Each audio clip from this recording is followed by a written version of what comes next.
Welcome alpha. கர்த்தராகிய இயேசு கிறிஸ்துவ நாமத்தினரை உங்களை வாழ்த்துகிறேன். இன்னொரு வசனம் இயேசு கிறிஸ்துவை பற்றி எழுதப்பட்டிருக்குது. இது இயேசு கிறிஸ்து பிறப்பதற்கு கிட்டத்தட்ட 640 வருஷங்களுக்கு முன்பாக ஏசாயா தீர்க்கதரிசியினால் எழுதப்பட்டது.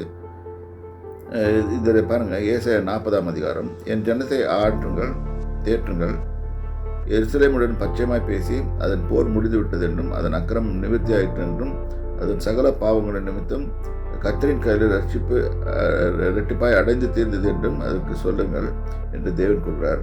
இது சொல்லிட்டு 3வது வசனத்திலிருந்து வாசிப்போம்.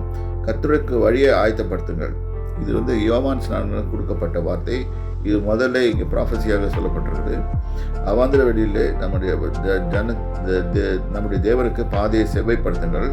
பள்ளமெல்லாம் உயர்த்தப்பட்டு சகல மலையும் கூற்றுகளும் தாழ்த்தப்பட்டு கோணலாவது செவியாகி கரடு முரடானவைகளை சமமாக்கப்படும். இது எடுத்து பார்த்தீங்கன்னா மத்தேயுவில் எழுதியிருக்கும், மார்க்கில் எழுதியிருக்கும், எல்லா இடத்துலையும் யோவான் ஸ்நானனை பற்றி எழுதியிருக்கிற அத்தனை இடத்துலையும் இது எழுதப்பட்டிருக்கும். இது கர்த்தருக்கு முன்பாக முன்னோடியாக சென்று, இயேசு கிறிஸ்துவுக்கு முன்னாடியாக அவருக்கு தூதனாக சென்று அவருக்கு வழியை ஆயத்தப்படுத்துறது. இது அவர் தேவனாக கர்த்தர் இங்கே வேலை செய்யும்போது, பூமியில் வேலை செய்யும்போது அவருக்கு வழியை ஆயத்தப்படுத்துறதுக்காக யோவான் ஸ்நானகன் அனுப்பப்பட்ட அவரை குறித்ததாக எழுதப்பட்டிருந்தது. இது கர்த்தருடைய இயேசு கிறிஸ்துவின் வருகை, ரெண்டாவது வருகை இல்லை, முதலாவது வருகை அவர் பற்றியும் எழுதப்பட்டிருக்குது. இதையும் நாம் கவனமாக கொள்ள வேண்டும். அப்போ இதில் போட்டிருக்கோம், கர்த்தரின் மகிமை வெளியரங்கமாகும், மாம்சமான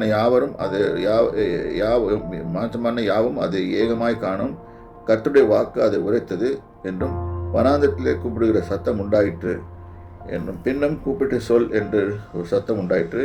எண்ணத்தை கூப்பிட்டு சொல்வேன் என்றேன். அதற்கு மாம்சமெல்லாம் புல்லை போலவும் அதன் மேன்மையெல்லாம் வெளியின் பூவை போலும் இருக்கிறது.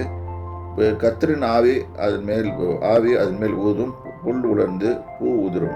இது தேவனுடைய வார்த்தை ஆவியானவர் மூலமாக பேசப்படும் போது நமது மாம்சத்தின் கிரியெல்லாம் அழிக்கப்பட்டு தேவனுடைய காரியங்கள் வெளிப்படும். அதுதான் போட்டிருக்கு. ஜனமே புல் அப்படின்னு போடப்பட்டிருக்குது. புல் உதிர்ந்து பூ உதிரும், நமது தேவனுடைய வசனமோ என்றென்றைக்கும் நிலைத்திருக்கும் என்பதை சொல் என்று உரைத்தது.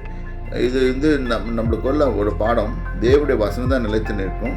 நம்முடைய சரீரமோ, நம்முடைய ஹேபிட்ஸோ, நம்மளுடைய திறனோ, மதிப்போ, நம்மளுடைய பெரிய தன்மையோ எதுவுமே இருக்காது. இனிமேலேருந்து கர்த்தருடைய ஆவியானவர் மட்டும்தான் பேசுவார். இதை புரிந்து கொண்டு நமது வழியை அமைத்துக் கொள்ள வேண்டும். கர்த்தருடைய நாமம் பரிசுப்படுவதாக. கர்த்தருடைய நாமத்துக்கு